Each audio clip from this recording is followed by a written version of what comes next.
Cronos the New Dawn will supposedly come to Mac someday, but you can actually play its Windows version now, and I'll show you 4 different methods to do that. If at any point you find yourself overwhelmed with all the information, there is a link to our site in the description where you will find a very structured article on how to play the game. 2 of the ways to play it let you download Cronos and run it locally, and the other 2 workarounds are cloud gaming services, so there's something for everyone. But before you choose which one you want, you'll have to buy the game. To help you, we'll leave links in the description to a few reputable shops where the game has a reduced price at the time of making this video.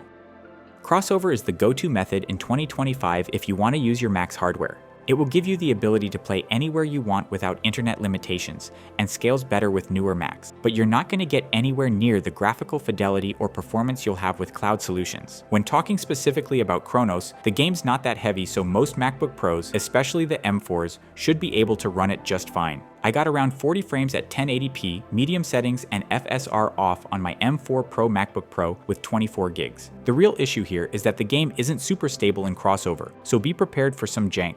I didn't find anything game-breaking in my tests, but it definitely wasn't the smoothest run. It still runs comparatively well, and I got a couple of hours in, so Crossover is a valid solution here. Also, with this method, you can use mods for single-player games, and there's a 14-day free trial. To use Crossover, click the link in the description, enter your email, and download the app. Then, after you install Crossover, you must click the Try Now option for the 14-day trial. If you need a longer tutorial, visit our video on that.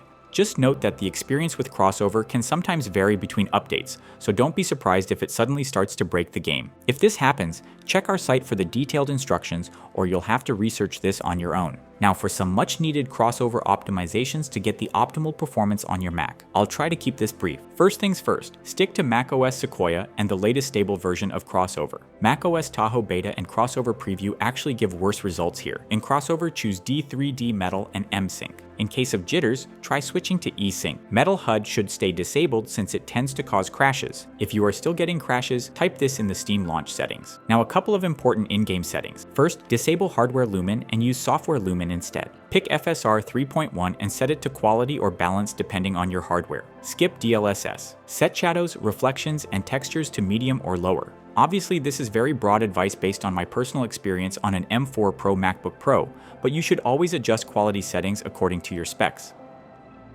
Kegworks is currently the most popular replacement for Whisky since the latter got discontinued by its developer. Think of it as a DIY version of Crossover. It's free, but it's not as reliable or user-friendly. I personally prefer Crossover, but if you are on a tight budget, you can give Kegworks a go. For this game in particular, Kegworks gets the job done and lets you play it on a Mac, but you should still be prepared for occasional bugs while working with the tool. Performance-wise, it's also similar to Crossover, but with more jank and potential for things breaking down. As for the setup, you first need to install Homebrew, then Kegworks itself, then Steam, and then the actual game. The process takes a bit more time compared to the other methods here, and so is beyond the scope of this video. For detailed guidance on how to set up Kegworks, just click the respective video in the description and it will show you exactly what to do.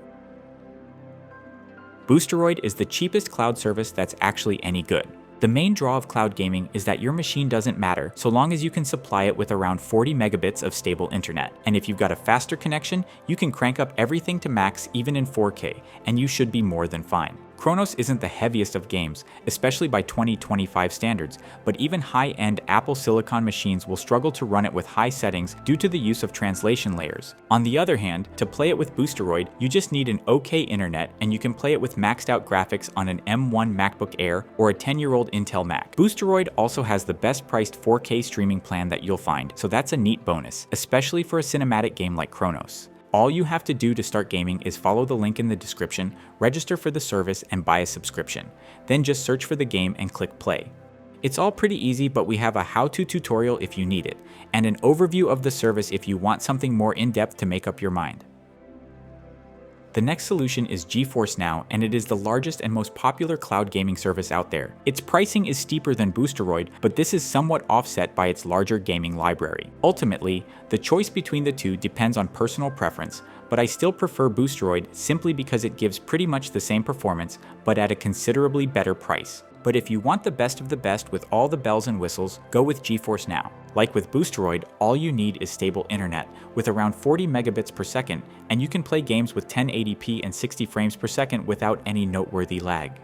And if you've got a faster internet, say around 50 megabits per second, you can stream with 4K and 120 FPS. Using GFN is similarly simple. Just go to the respective link below, click Join Now, pick a preferred plan, and register. Then download the service's macOS app, launch it, and look for Cronos. Then click Play, and after logging into Steam, you can start playing.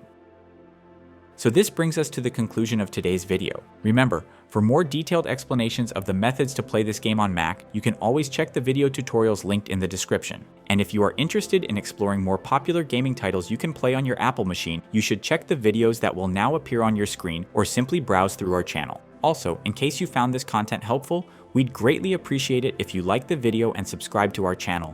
Take care and see you in the next one.